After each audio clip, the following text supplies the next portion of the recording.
The Arabian Desert, the largest expanse of continuous sand in the world. It's hard to imagine human societies could have settled in such a hostile environment. And yet, they founded the first oases here some 5,000 years ago. Almost nothing is known about these mysterious peoples. Archaeologists are certain, though. This barren land conceals treasures of inestimable scientific value. But organizing excavations is hugely complicated by extreme aridity and by the weight of religious objection that holds sway in the Arabian Peninsula. The pre-Islamic period is considered taboo in the birthplace of Islam. Despite these many obstacles, French archaeologists have taken up the challenge of a mission to the Sultanate of Oman, the most tolerant country for this sort of investigation. This is a unique chance to discover the way of life, the techniques and beliefs of those ancient populations. This is unique. Without a doubt, it's a first in the history of archaeology. Excellent.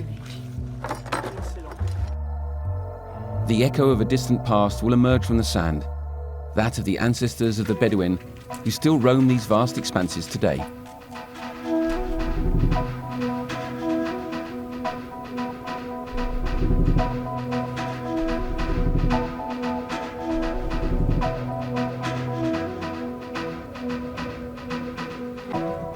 The Sultanate of Oman is on the southeastern coast of the Arabian Peninsula, in contact with Sunni Arabia and Shia Iran, Islam's warring brothers.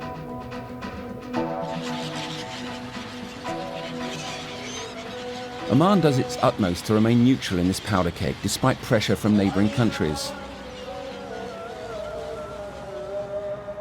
Here they practice Ibadism, a third form of Islam characterized by tolerance. Sultan Qaboos ibn Said, who's ruled the country since the 1970s, embodies this independent spirit. In Muscat, Oman's capital city, his palace faces the National Museum, which he's just opened. It's a strong signal. This atypical sovereign is counting on archaeology to write the missing pages of his people's history. He's authorized our French team to accompany him on this sensitive endeavor. For 10 years now, Guillaume Gianez has headed the French archaeological mission based in the town of Adam, 150 kilometers inland.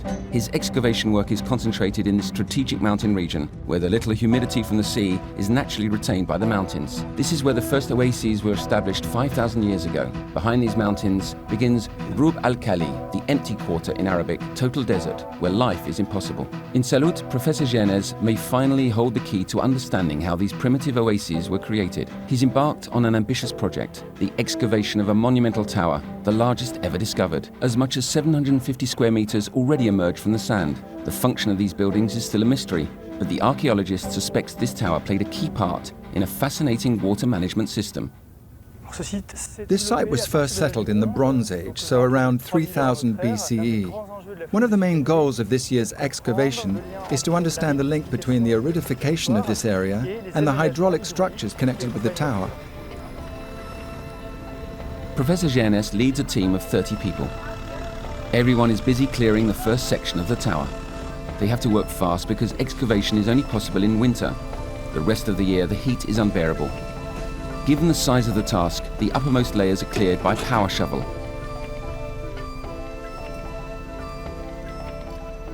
More used to public works projects than excavations, the workmen have to be trained on the job about the subtleties of archaeology. It's done by machine, so you have to make it flat, one level. A very flat level. And then sweep it to see the bricks. That's right? Okay, so nice and flat. That part later, okay?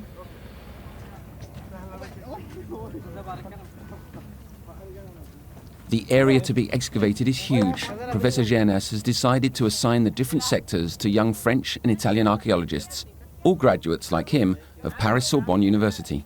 Trained to be meticulous, they have his complete trust.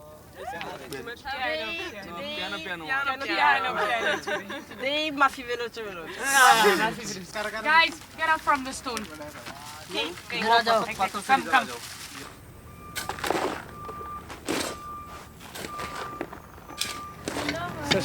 Things are changing fast around here, it's great. Don't worry. Extensive work, like hard labor. That's good. I bet you once this whole area is cleaned up, thoroughly cleaned, you'll see it. I'm in charge of the excavation of the tower. Given the enormity of the task, I focused on the southeast section. The goal was to reveal the external structure. That's been done, and now the internal structure, how it's organised. Because there are brick walls, apparently. We're dealing with proto-historic societies with no writing systems. We have no information from them, we have no texts. We don't know who they were, how they functioned, what their religion was, what they lived from, or how they lived. In such cases, archaeology is the only solution. In the case of a tower like this, dating from the 3rd millennium is too soon to say what answers it will provide. Some theories suggest they were towers for managing water. Others believe they were prestigious places where the high-ranking, powerful members of society lived. And for others still, they're military defences. So excavating this tower is a way of having answers to our questions.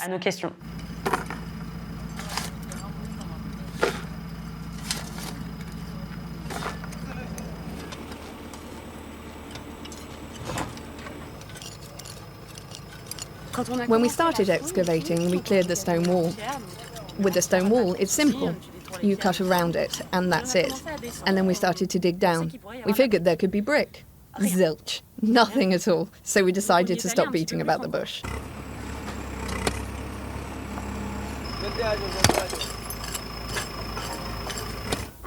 We came across ground like this. There were these sort of small cracks all over it, and then we saw lines appear. And these lines were actually brick joints. So the idea now, each time we dig down, is to do it in stages of 10 centimetres tops, with a shovel. Cut it really level, sweep the surface, and wait.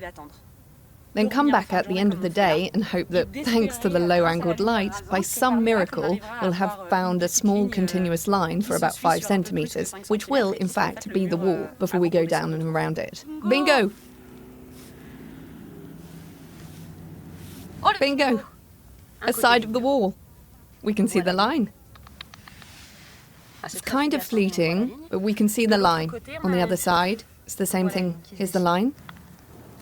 So I'm right, actually, on top of the wall. Yes! I found one, that's the first step.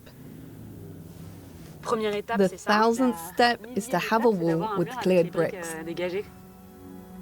The tower's walls are an imposing 3 meters thick, and the inside is divided into squares by earth brick partitions.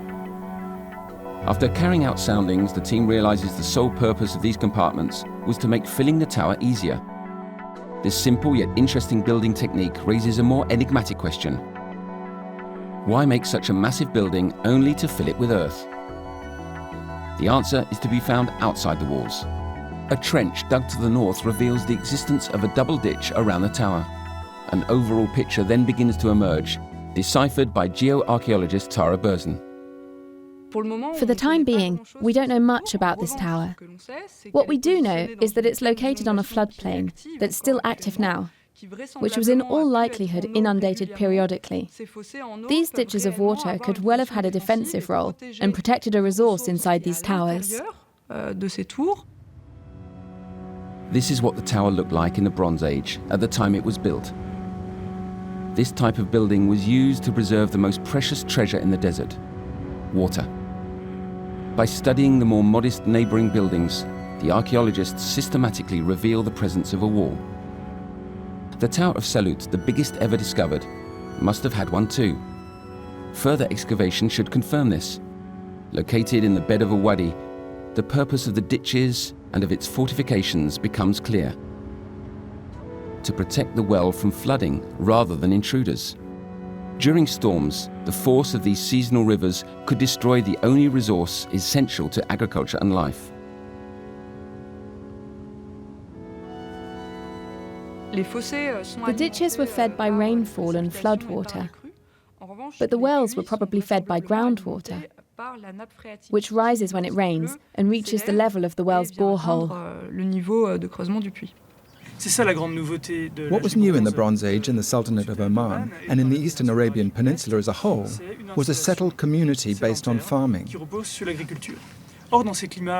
In these very dry, very sunny climates, the only key to developing agriculture was the date palm. Not only does it bear fruit, dates, but its cover provides shade, and this shade means cereals can develop, other fruit trees can grow, and animals can find shelter.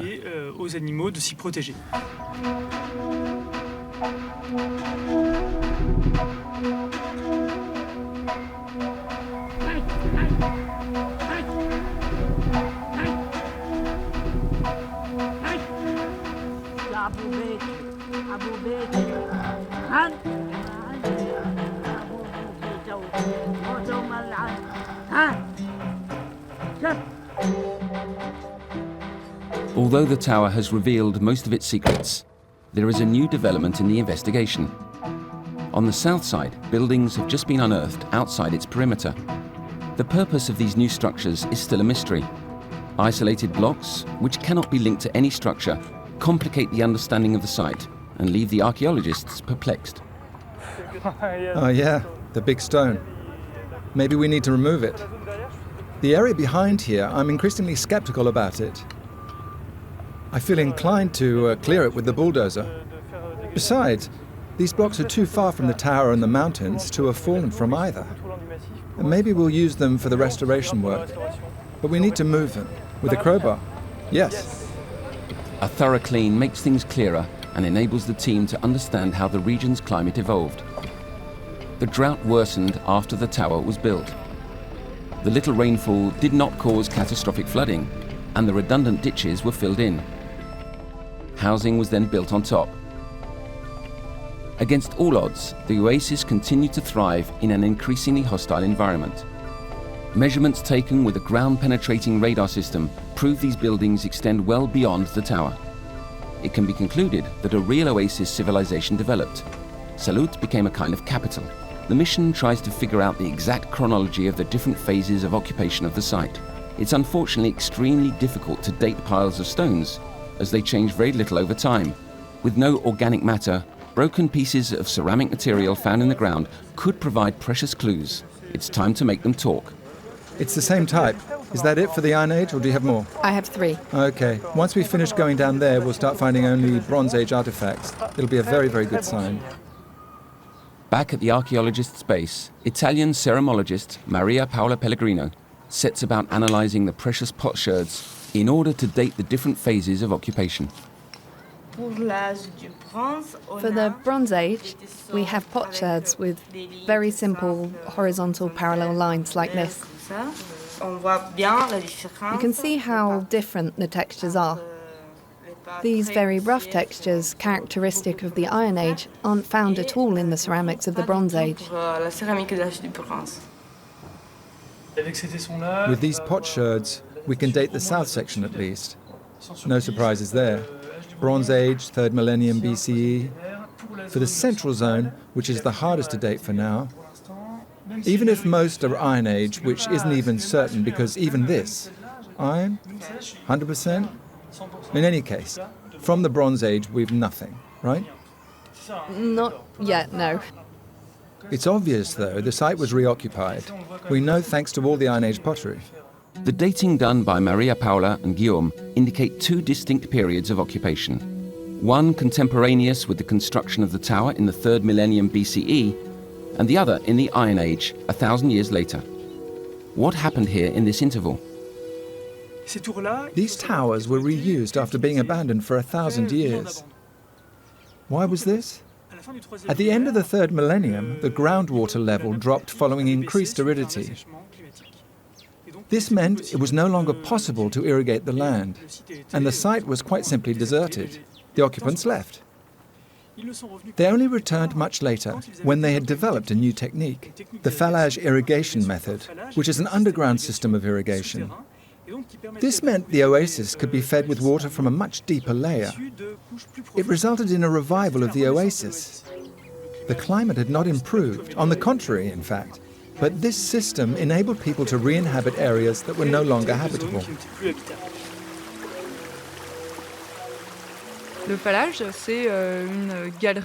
A fallage is an underground gallery that extracts water from the water table. For it to work, the ground surface and the water table must be at higher elevations than the area being supplied. The water is gradually conveyed by gravity to the surface. Building these fallages is a very risky, very dangerous operation indeed, requiring technical skills and practical knowledge. The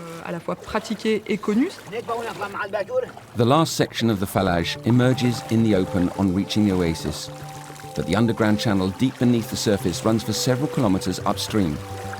Building networks like this requires several years of extremely perilous work, but the benefits are worth the investment. After slumbering for 1,000 years, the oasis culture witnessed a dramatic revival thanks to the fallage technology, which revolutionized irrigation. It was no longer necessary to extract water mechanically as in a well. It flowed unaided and in sufficient quantities. Ample evidence of this technological achievement is the fact that this millennia-old system still supplies the oases today. In Adam now, since it never been rain around 2 years. But the water still is there, fallage is there. So this is still is all heritage.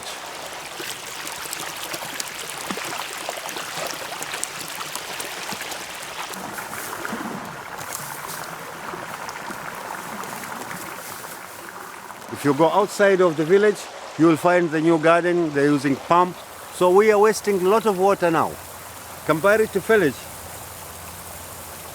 We used to use sun watch. There is a still like this, so the shadow, it counts half an hour or 1 hour. Sundials are still used today for timing water shares from the fallage. Each farmer is allocated a colour. When his sector is in the shade, only he has the right to irrigate. This particularly ingenious ancient system remains fair all year because the sectors are compatible with the sun's changing path.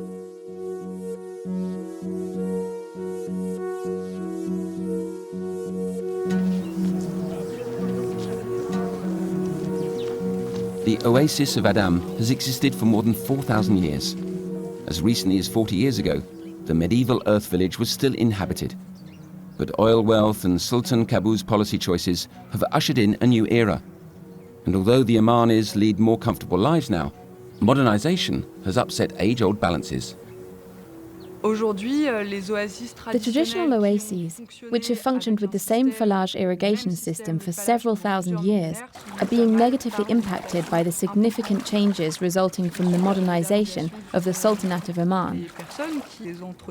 Most of the people responsible for their upkeep are elderly, and they won't be around in 30 years' time. Despite the fallage's historical contribution to the Bedouin survival, this system is now threatened.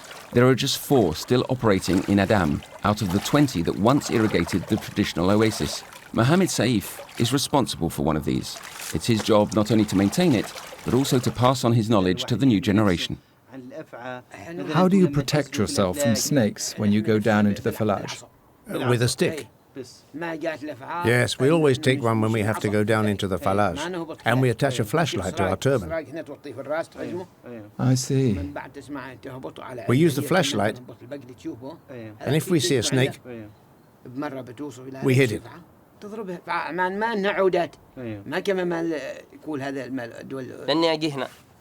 After the afternoon prayer, I come here and travel back into the past. It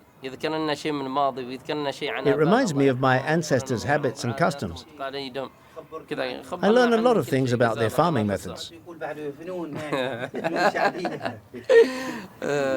When we were young, we'd watch our parents weave palm leaves, make bread, that kind of thing. Everyone had an activity. It enabled us to learn too. It isn't like it is today. Children spend their time on the soccer pitch or watching TV. Sometimes I wonder how they used to manage. We live in a world of plenty now, but in those days they had to work hard for everything.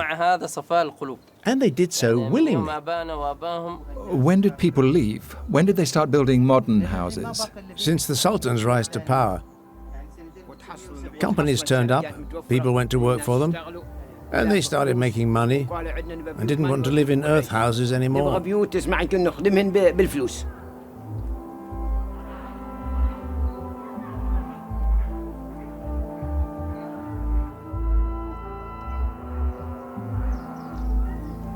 When we arrived in Adam in 2007, one of the main questions was to understand the link between the peopling of this oasis, Adam is the last oasis in central Oman, the southernmost, and the more arid world that we suppose was inhabited by nomads.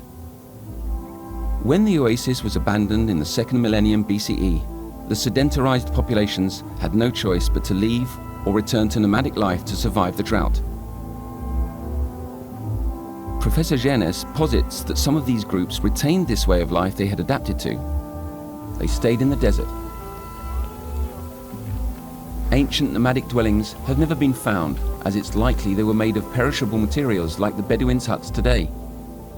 All trace of the nomads of the past has probably disappeared for good, swallowed up by this immense ocean of sand. Or has it?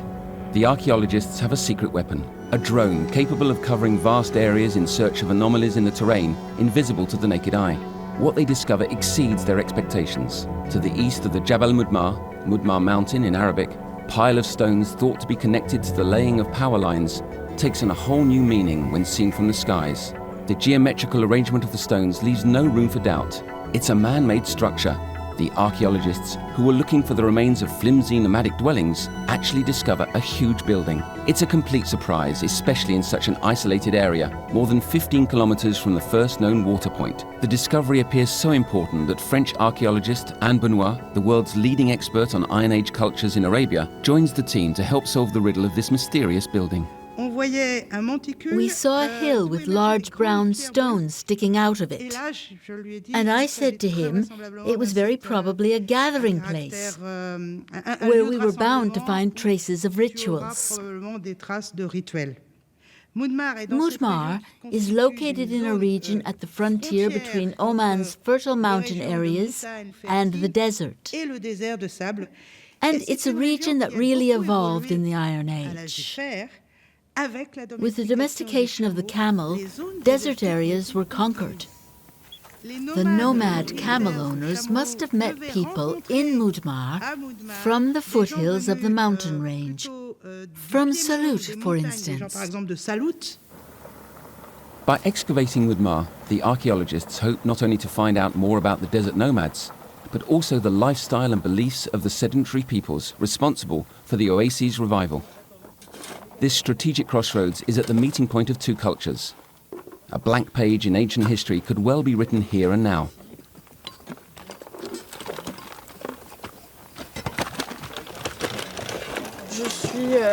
I'm in charge of the site when Guillaume can't be here. So it's my job to know where we're heading, what we're looking for, and how to proceed. And I document all that by writing down in a notebook who's doing what and what we found, so that we have a record of how the dig is evolving.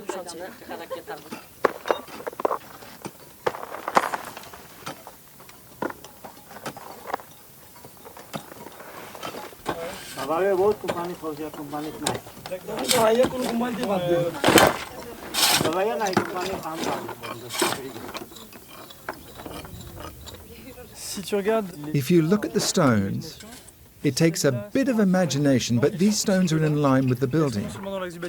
And those two are not only in line with the building, but also with the big pillar over there, and in line with what's behind.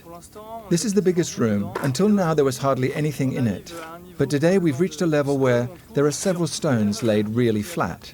And if you look closely, they appear to be not only in line with the building, but also aligned. So they could very well be bases of pillars, bases of posts that would have supported the roof.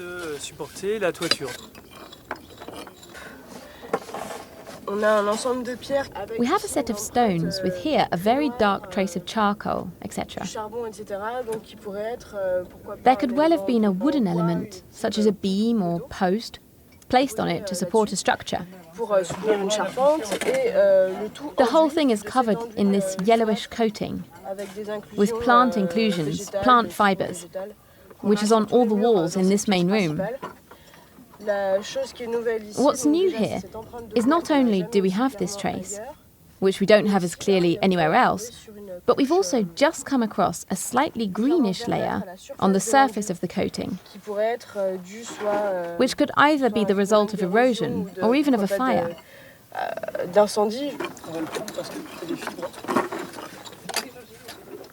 The more recent filling isn't burned, but along the walls.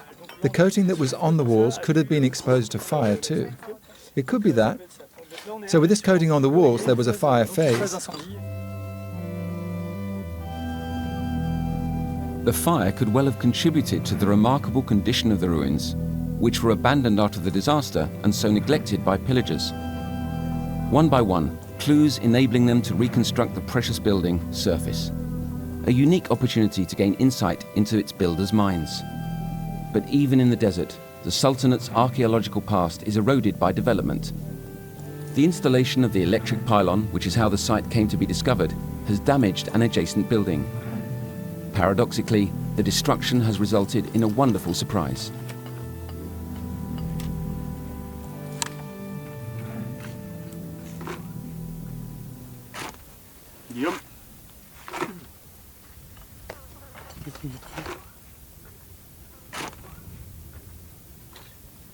Right, this, if I'm not mistaken, it resembles a lamassu. I don't know if you can see. There's a human head, a bull's body, and very long wings. This was a common motif in the Assyrian period. We know of their existence, for instance, in the great Assyrian palaces such as that of Dur-Sharrukin, part of which is at the Louvre. It's a cylinder seal, a Mesopotamian artifact used for the management and sealing of goods. It's an astonishing find. I must admit, I'm extremely surprised to find this type of seal here. It's the first of this type in Oman. So what does this cylinder tell us? That the Assyrians came as far as here, or that trading occurred? The Assyrians didn't come here. Yeah, that's true. They conquered a large part of the Near and Middle East, but not this part of Arabia. That said, the object itself, or the image as a concept, could have been conveyed by people. What isn't surprising, in terms of dating, is we have a seal probably from the 8th century BCE on an 8th or 9th century site. So the chronology is spot on. So it all fits? Absolutely. In the National Museum in Muscat, a 5,000-year-old Mesopotamian tablet confirms this early contact. In cuneiform characters, it mentions huge amounts of copper being brought by boat from the mysterious land of Magan. But the only copper deposits in the Persian Gulf are found in Oman. So Magan is the ancient name given to this strategic region by neighboring civilizations. And it was the sailors of Magan who traded this precious metal. In the Bronze Age, copper, an essential ingredient in the production of this alloy, was crucially important. The Omanis have kept their historical reputation as the best sailors in the world. In fact, according to tales from 1001 Nights, Sinbad the Sailor was born in Oman. This maritime culture is strong. Remains of Bronze Age vessels have been discovered, and dhows are still made today. Despite the recent wave of modernization, the Omanis still lead a largely traditional way of life.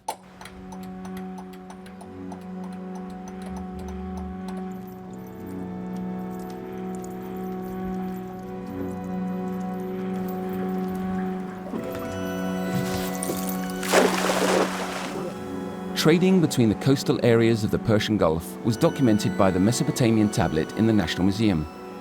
But the cylinder seal unearthed in Mudhmar proves that these cultural influences penetrated the desert far deeper than previously thought. The discovery suddenly places this nomadic culture in the concert of ancient nations. The excavations continue with renewed enthusiasm. A small room now intrigues the archaeologists because it has no doors or windows. There are more surprises in store for our team.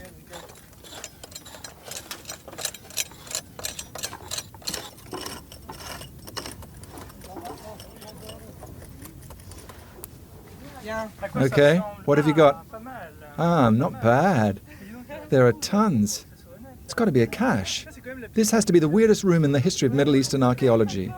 Yes, there isn't even a door, but it's full. There are no doors. In a depth of 60 centimeters, there are 1, 2, 3 bows. Hopefully one day we'll understand what happened in this room. The treasure of Mudhmar. Well done. Great job.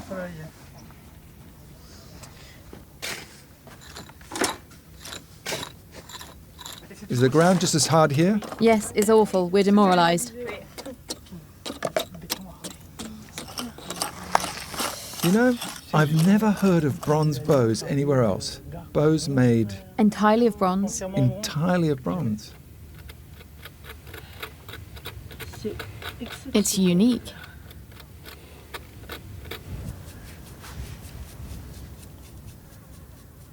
In theory, when it comes to non-ritual objects, functional objects, whether they are used for hunting or combat, ordinarily bows are wooden and the bowstrings are fibre or sinew. It's hard to say for sure, though, because we never come across them. They're perishable. And because they're perishable, we don't actually know what proto-historic bows were like. But here we have replicas, maybe ex-votos in bronze, which means now we have a definite idea of what they were like. This find is unique, without a doubt. It's a first in the history of archaeology. None of these objects could be really used. If you want to use a bow with a bronze bowstring, good luck to you. They're a bit small too, maybe, to be functional objects. That said, there are 60-centimetre bows in some depictions. Now, we can't leave artifacts like this unprotected overnight in the middle of nowhere, which means our goal is to remove the lot today. Wow, is it small? It isn't small, no. I wouldn't say so. I think it's like this. Ah, excellent. A crescent-shaped dagger. Iron Age, or rather Iron Age 2. This one is complete with its tip. Frankly, a cache of weapons like this, with an Iron Age dagger, 3 bows and a quiver, is not only unprecedented in Oman, but in the Near East as a whole. The fact that there's so much metal and only weapons too is very significant. There are no objects, no tools, so it's an indication as to the building's purpose. Christian Robin is the world's leading expert on the pre-Islamic cultures of the Middle East. Given the importance of the finds, he contributes his expertise to the mission. The Mudhmar structure definitely makes me think of the treasure temples mentioned in traditional Islamic literature, in reference to the temples of pre-Islamic Arabia. In each temple there was a well-protected, thief-proof room where precious objects were kept. So this would explain why it's not easily accessible. There would probably have been a well-guarded trapdoor in the ceiling, maybe with a large stone on top of it. That would be to keep it shut and protect the treasure that had been accumulated in what might have been a sanctuary. A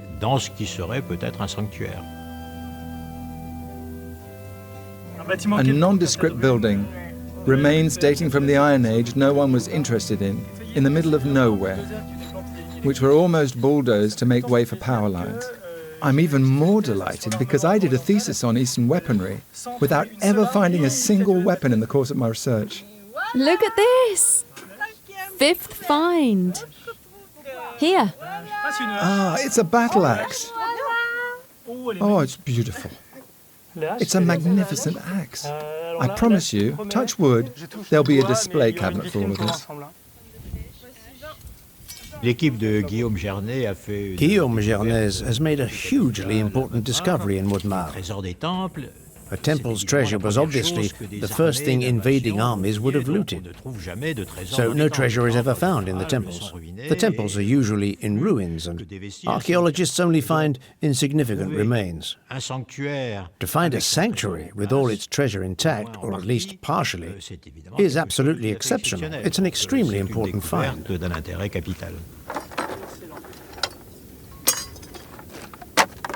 It's a magnificent axe, typical of the Iron Age too in Eastern Arabia, which after being cast wasn't even finished. You can see the seams here of the 2 parts of the stone mould, and here where the molten bronze was poured into it. This means it was taken out of the mould and left unfinished. Usually these elements should have been removed. Instead of doing that, they've simply put it into the cache. The battle axe is a symbol of power.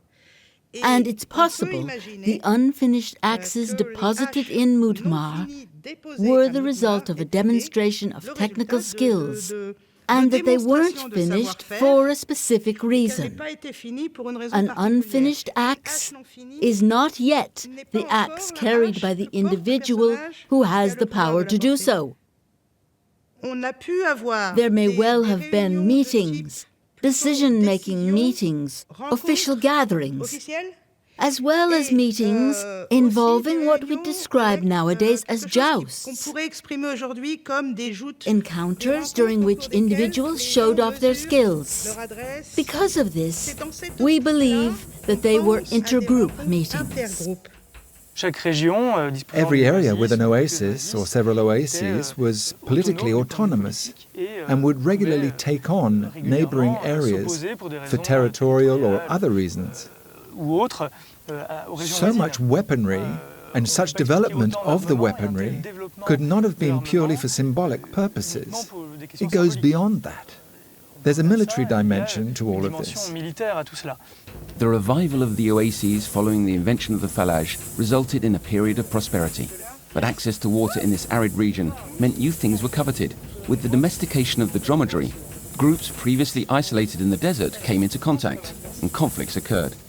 The fire in the Temple of Mudhmar may well have happened during one of these attacks. We'll never know the exact circumstances of the fire, but the nature of the treasure, exclusively made up of weapons, leaves little doubt as to the period's priorities. Let's remove the first bow. Focus, everyone. Mine is almost ready. The bowstring is almost completely clear. Okay, the next thing we're going to take out is the bow next to Mathilde. Hang on. It's complete. It isn't big enough. Damn! No, this isn't big enough. I've got it.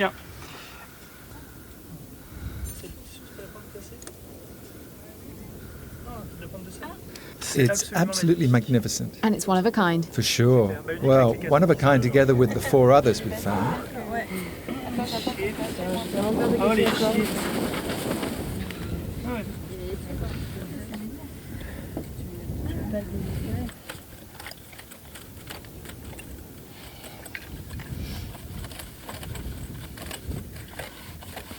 Ah? An axe. An axe. But the axes are easy to remove, so it's okay. 15 hours later. Holy cow. Guys, what have we found here? Seriously. This has got to be a first. It's absolutely awesome. Seriously. Shall I blow the dust off? Yes. Fantastic. It's beautiful. Magnificent. Okay, there's nothing underneath? That was some adrenaline rush, guys. Okay, drivers, get ready. All the others, please wait.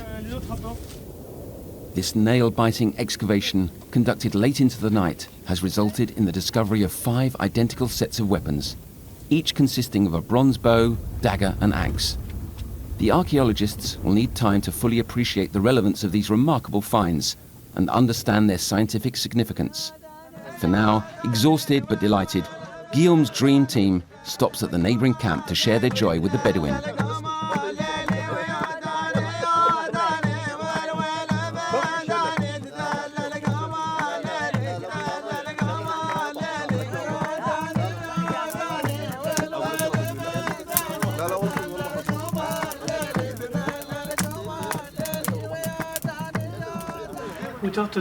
Total height, 69.2 centimeters.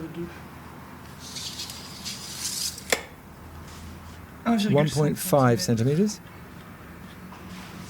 And on the other side, the same, 1147, it's the same. Mind you, 69.2 centimeters is almost functional. I think on the bas-relief there are riders on the backs of camels. 1992. On the bas-relief, it's a bit smaller, but not that much smaller than the full-scale bows. Coming through. The archaeologists still cannot explain the importance of a site like Mudhmar so far from the first oasis. Guillaume Giernez has asked Tara Buzan, the geoarchaeologist who's already studied the tower in Salut, to come and solve the mystery. We thought this structure was a tomb, so an unidentified structure initially. By excavating the structure, we realized that firstly there were no bodies in it, and secondly, there was a small basin in it, here, which was probably designed for holding water. We decided to clear this part, and when we did, we found a clay seam right in the middle of the sediment. And this clay seam is in fact a channel for water coming from the Jebel. This is a strategic place to collect water. This is because the water has not yet been polluted. It comes straight from the mountain. It's retained by this small limestone slab just before it disappears into the sand. We're not dealing with a source intended for agricultural fields or an oasis, for example. It's something else. Right. It's really remarkable, this water supply. It's perfectly clear. Why this element is inside the building is a bit of a mystery to me. Could have been outside, but if it's directly linked to practices that took place here, in this room, in this building, then it must have a specific meaning. It's deliberate. They didn't create this building by chance. For sure, they didn't just happen to build it over a well. No. It's directly related to the building's role. I couldn't say exactly which ritual, but some sort of ritual involving water. With all that entails, purification, ablutions and so on. It could be part of a ritual. That's consistent with my diagnosis. Because after all, there isn't much water flowing through here. It's a trickle, a small stream. For everyday consumption, it isn't sufficient. Yeah, there's too little. So there are the ablutions. It's possible they needed water in these large meetings, where there would have been a lot of people. And then there's the symbol of wealth, provided by the water coming out of the ground.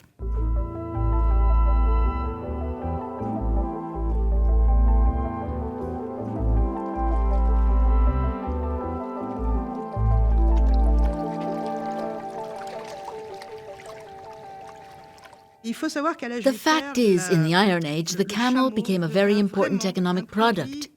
Meetings of nomads with camels could be a very impressive sight. You could have thousands of camels. The dromedary still has an important place in Oman, but its place is more symbolic nowadays. Ahmed Al-Marroqi wants to ensure that this animal does not disappear completely from Bedouin culture.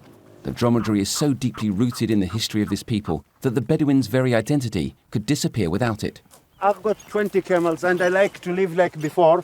And I'm trying to show them, the teenagers, the people who never know the camels, I try to show them their parent, they use the camels, and camels is a very good animals. This is how we was living, traveling with the camels, and now you're carrying with the car, with the AC, with the music. You can see me, I'm traveling with the camels, heating sand, there is no AC.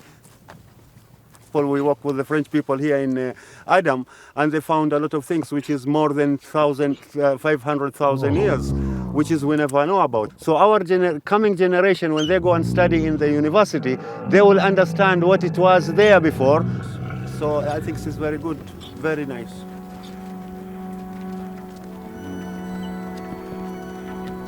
Winter has drawn to a close on the Arabian Peninsula. The stifling heat has returned. It's time for the team to wrap up their excavation. For the archaeologists, one question remains unanswered. To whom or what was this remarkable complex in the middle of the desert devoted? Their last chance to find an answer is a strange platform built in the slope overlooking the temple.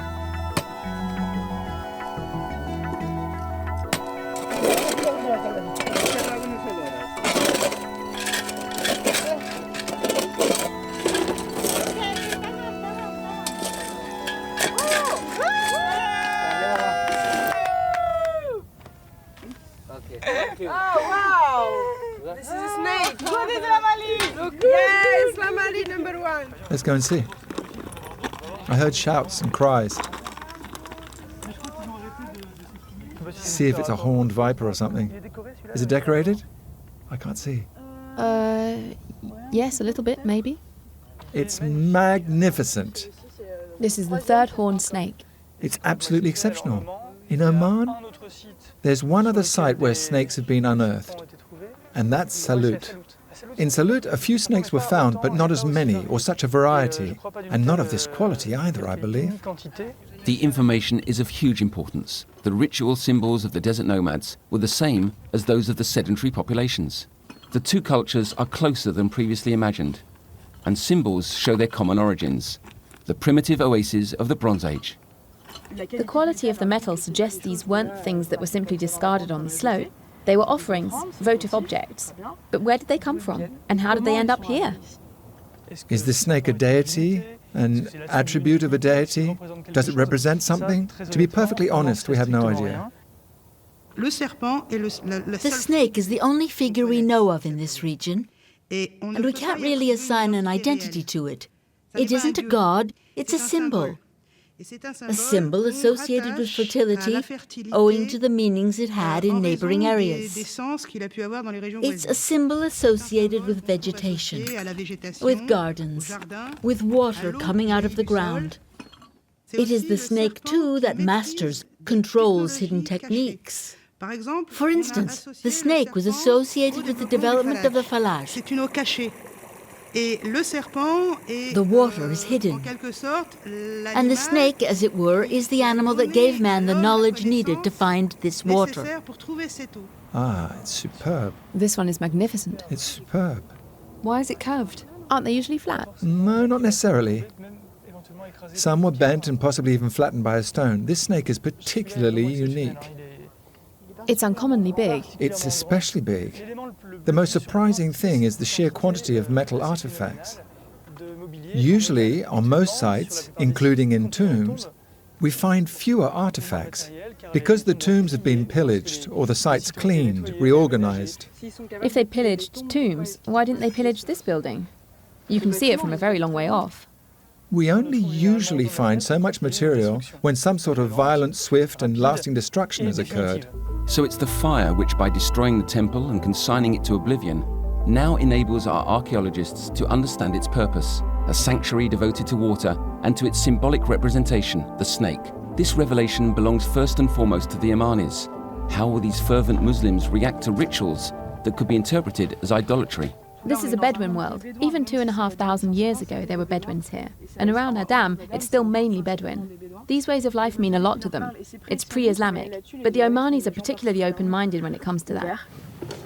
News of the discoveries in Mudhmar has reached the highest echelons of Oman's government. Ali Al-Maroki, from the Ministry of Heritage and Culture, visits the site in person. Hello. Ali, how are you? Everything fine, yes, and you good? Good, alhamdulillah. He's accompanied by his Bedouin uncle, who knows the area very well. And he always coming here and he doesn't realize something like that. Never before. It could be interesting to have the opinion of your uncle about what can it be, if it reminds him I think, something he could have seen or known before. Or Look at this snake. What do you make of it? Is it copper? Yes, it's copper. Here. It's heavy. in the Arabic culture, what is the meaning of the snake? It's now? religions. Religions, things and protect.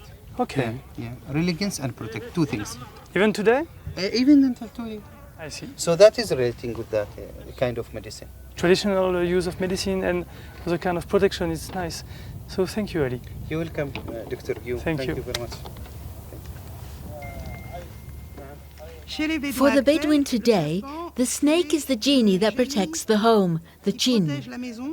The snake can present a danger, and at the same time, if you gain its favor, it's wonderful. I think the hidden room denotes all these notions.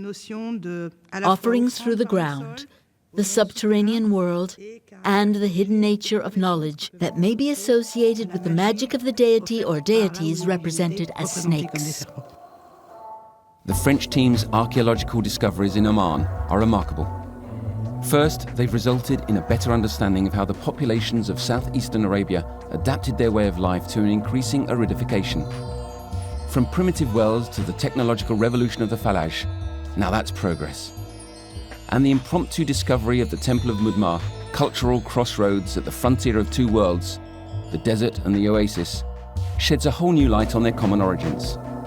Here too, water is at the center of everything, with its symbols and its rituals.